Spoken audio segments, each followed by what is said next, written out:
Hi guys, it's Cloudy. How are you all? Today we are focusing on part 1 of the Reflections of South Korea vlog series. Part 1 will focus on my teaching experience in South Korea in the public school system.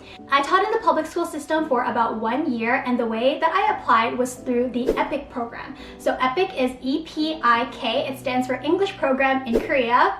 Very straightforward name. So you apply for the program a couple months before their intakes. Usually they have a fall intake and also a spring intake. Spring tends to be a bigger intake because in South Korea, that's when the school year starts and they're looking for a lot more teachers. For the English program in Korea, you have to submit all of your documents, which includes your educational background, your criminal background check, any certificates that you have need to be apostilled or looked at by a lawyer to be verified to be true.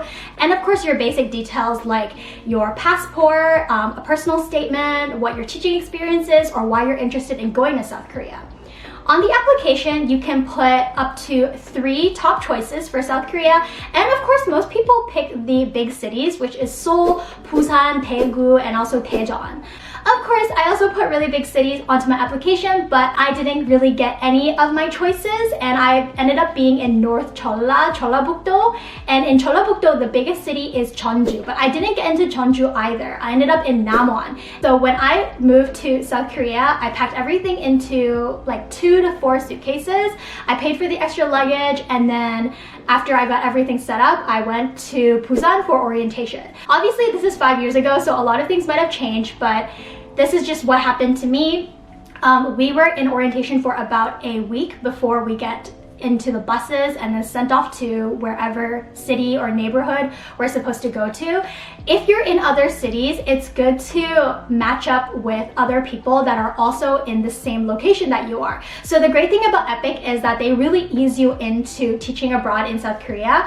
You have a whole week to meet a lot of different people. You kind of get to connect with a lot of new foreigners who are going through the same things that you might be going through. And also you'll get to learn a lot of tips for teaching. They have a lot of seminars, everyday courses, networking events where you can really get to know other people around Korea. And because Korea is so small, even if you make some friends at orientation, you'll be able to stay in touch with them very easily via social media or KakaoTalk, or you can just literally take a bus or a train and then just go meet them some evening. Like, Korea is so small, you can literally go from Seoul to Busan in one evening on the train for about 3 hours. And actually one of my best friends to this day, I met her like on my 2nd day in South Korea at the Busan orientation, so I'm really glad that EPIK has a sort of system set up. I apologize if I might be talking a little bit quickly because there's so much stuff to go through and I don't want this video to run too long for you guys. So basically what happened is when I got to Namwon, a lot of teachers that were situated in Namwon, we taught at more than one school. Every teacher has a main school, which is where you might get a desk as part of the teacher's office, but you will most likely be taking all of your stuff and then going to whatever homeroom classroom requires English at the time. I remember I was teaching up to like 25 hours at a time. I believe it's 23 to 25 hours depending on your main school and what kind of hours they give you. So I would be at a middle school for most of the time, and a couple of days in the week, maybe 1 or 2 days, I would go to a elementary school, which was really high up in the mountains. So on a Monday, I would take a bus all the way up to the mountains. I remember the bus was swirling around the mountains like left and right while I was trying to sleep because it was like 6 in the morning. And I had to get there by 8 because classes start at like 8:30. Certain schools have classes start even earlier, so it really depends on your school. So on Mondays, I was like high up in the mountains teaching at a school in the countryside that was so small. They literally had like about 40 to 50 students in the whole school. And that was including middle school, 1st year, 2nd year, and 3rd year. And my main school was actually a really big school in the Namwon town area. And my middle school was actually a little bit notorious for having a reputation of having more like troublesome kids. Versus when I taught in the high up in the mountains, the kids were really like innocent, really sweet. They had a really tight-knit community because they were such a small school. And then my 3rd school, which was probably my favorite school, it was an elementary school that was also in the main Namwon downtown area. But that school, I think I enjoyed it a lot more because I just like teaching elementary school kids a little bit more than middle school kids. I am very short, so I definitely got teased a lot by my middle schoolers for being like the same height as them, or you know, like middle school boys, they just hit puberty and they grow into giants. So I definitely thought it was a lot more fun to teach the elementary school kids. They were a lot more energetic. I was also a really new teacher at the time. I only had experience at a university TAing for a Latin class, and those were basically adults in that class. And I also had experience tutoring before that, but I never really dealt with children or teens, and I didn't really have a lot of classroom discipline experience. So when it came to these classes, my co-teachers were really helpful. A lot of the students in public school classes, they don't tend to have very strong language skills. A lot of these students have never lived abroad and they will probably never go abroad. They really just need English to get through their studies and get the grades they need to go into like prestigious high schools or a decent university. So that's why a lot of kids here, they're not really English focused. They're not as competitive in the countryside. And so my co-teachers are really helpful in that she would help me translate, she would help me organize the classroom, and she would give me a really safe space for me to give my lesson while she effectively handles most of the troublemakers in the class. Now, I have heard there are a lot of horror stories with certain co-teachers. Most English teachers are able to communicate with foreign teachers, but based on how close you are with your co-teacher, they may give you more or less information about the school structure. So if you want to get a really close look as to what's going on with your school and be really informed, I would highly encourage you to have a really good relationship with not only your co-teachers, but also the rest of the staff in your school. In terms of textbook and material, usually each school has their own main textbook, and you have to take that textbook and look at the few pages that you teach for every class and make materials based off of that. And online, there are a lot of expat foreign teachers study materials and teaching materials such as bomb games, PPTs, grammar PowerPoints, worksheets, tests. They're all available out there and they're all uploaded online by this community of expat teachers. So you don't have to worry too much about that. But the main challenge with English foreign classes is that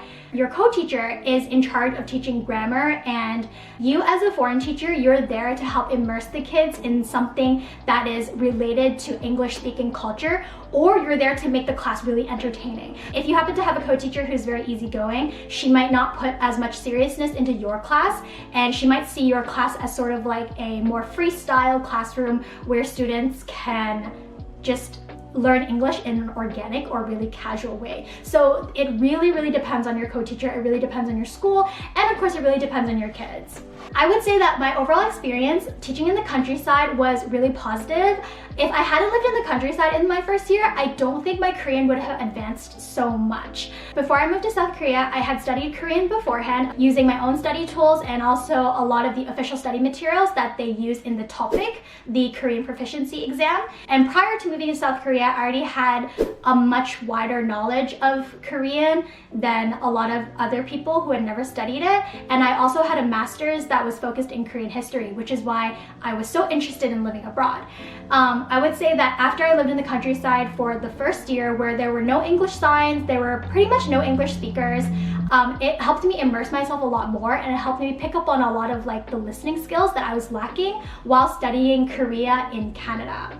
Another thing is, if you're in the countryside, you need to really look up what are the local specialties or local famous destinations. And later on, if you move to Seoul, you might not explore all the countryside areas again. I was in the more southern side of South Korea. I was able to explore a lot of smaller nook and cranny places. For example, Damyang is a place that I really love. They are such a tiny little touristy town. They're really only famous for their bamboo forest, but I had the best Korean pancake jeon in Damyang, just squatting on the side of the street. And of course in Jeollabuk-do in North Jeolla, the side dishes, the hanshik, all the Korean food is the best. If you're in Seoul, if you're in a metropolitan area, the Korean food is authentic in South Korea, obviously, but it's not as good as what you're gonna get in countryside. So when in the countryside, do as the countryside people do and just kind of try to enjoy what there is out there. I'm not really a naturey person,